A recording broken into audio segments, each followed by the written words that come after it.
Ladies, maayos pa ba ang pagmamahalan nyo ng iyong partner? Or may nagbabago na ba? Hello guys! So, ang topic natin for today, eto. Bakit nawawala ang pagmamahal ng lalaki sa'yo? So, kung interesado ka, kung gusto mong malaman ang mga ito, panoorin mo ang video na ito. So, without further ado,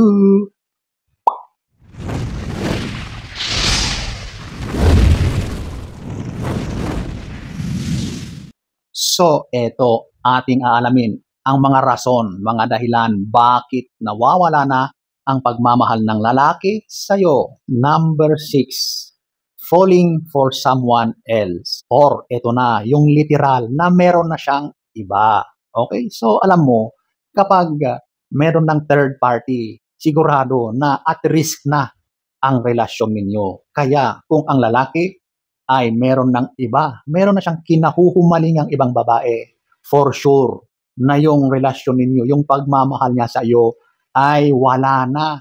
Wala na talaga yan. Paano mo sabihin, mahal ka niya pero niloloko ka niya? Hindi maari po yun. Kapag niloloko ka na ng partner mo, wala na yung pagmamahal. Kasi kapag mahal mo ang partner mo, hindi mo siya kayang saktan, hindi mo siya kayang gawan ng mga alam mo na magiging masakit sa kanya. Okay? So, kapag niloko ka na, siguradong wala na yung pagmamahal. Number 6. Number 5. Ito, yung infidelity or yung pagtataksil, pagloloko sa isang relasyon. Dapat ito yung number 1. Kasi kapag nagloko ka, gumawa ka ng bagay na nakakasira sa pagsasama nyo, yan yung ultimate na ayaw mangyari ng bawat magkarelasyon, yung meron magtataksil.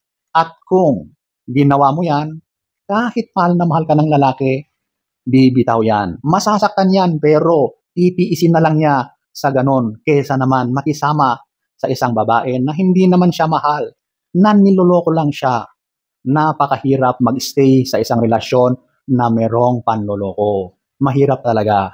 Kung ginawa mo yan, huwag mong asahan na maaayos at maibalik sa dati yung pagsasama nyo. Siguro, kung babalik man yan, ay hindi talaga yan 100% na katulad ng dati. Kasi may lamat na yan. Basag na yan. Kahit pagdikit-dikitin mo yan, andun pa rin yung mga lamat. So talagang hindi na yan maibabalik sa dati. Ipanalangin na lang na siguro magkapatawaran, pero mahirap talaga. Papatawarin ka niya, pero andun pa rin yung kirot at sakit at yung mga memories nakaakibat ng pagtataksil. So ayan po ang number 5. Number 4, feeling unappreciated. Oh, so alam nyo ang mga lalaki, kailangan din namin na makarinig naman ng mga magaganda tungkol sa aming mga ginagawa, sa trabaho namin, sa karir namin, yung ginagawa namin para sa iyo at para sa ating pamilya, di ba? So kung wala ka man lang pakialam sa mga nangyayari sa partner mo, hindi mo man lang siya mabati, hindi mo man lang siya mapuri or ma-express yung gratitude mo sa kanya, sigurado na yung partner mo ay mag-iisip yan. Parang wala ka ng pakialam sa kanya.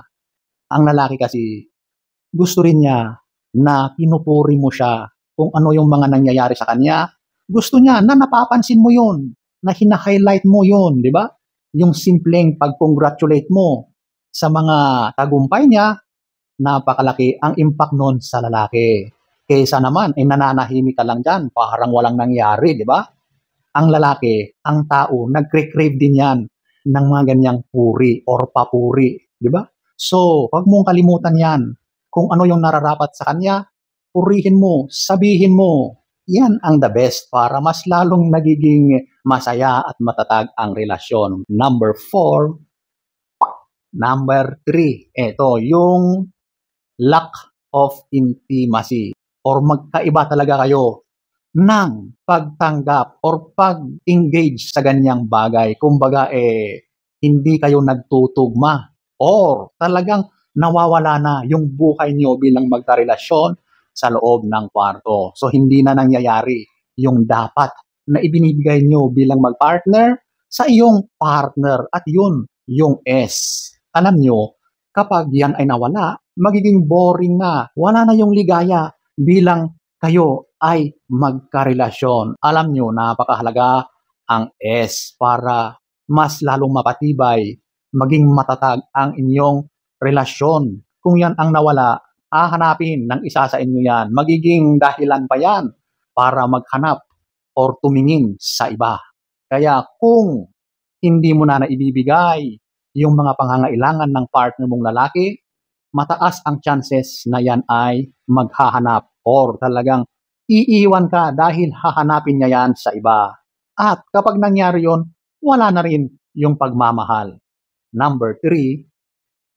Number 2, ito yung unresolved conflicts. Since lagi na kayong nag-aaway, talagang wala ng araw na puro sigawan, paninisi sa bawat isa, at ikaw din na babae, ay lahat ng galit mo, lahat ng nangyayari sa relasyon nyo, ay sa kanya mo lahat ibinubunton. So, habang tumatagal ang panahon, kapag laging ganyan, sigurado na walang naaayos sa inyong dalawa. Naiipon at naiipon lahat yan. So yung mga away nyo, yung mga hindi pagkakaintindihan, never na naging maayos. So sobrang naipon yan over time. At yan na, bumigay na ang lalaki. Talagang hindi na niya kaya yung mga pinapasan niyang mga nangyayari, mga mabibigat na pasanin sa relasyon ninyo. So over time, wala na. Sumabog na, bumigay na, bumitaw na, umayaw na, nawala na yung pagmamahal. Number 2. Number 1, ito yung constant negativity. So, ito na, yung mga nangyayari sa inyong dalawa, yung buhay nyo bilang mag-partner. Siguro, lagi kayong nag-aaway.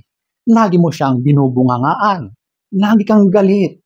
Basta kung ano yung mali, kung ano yung mga negatibo, yon ang iyong ipinapakita sa partner mo.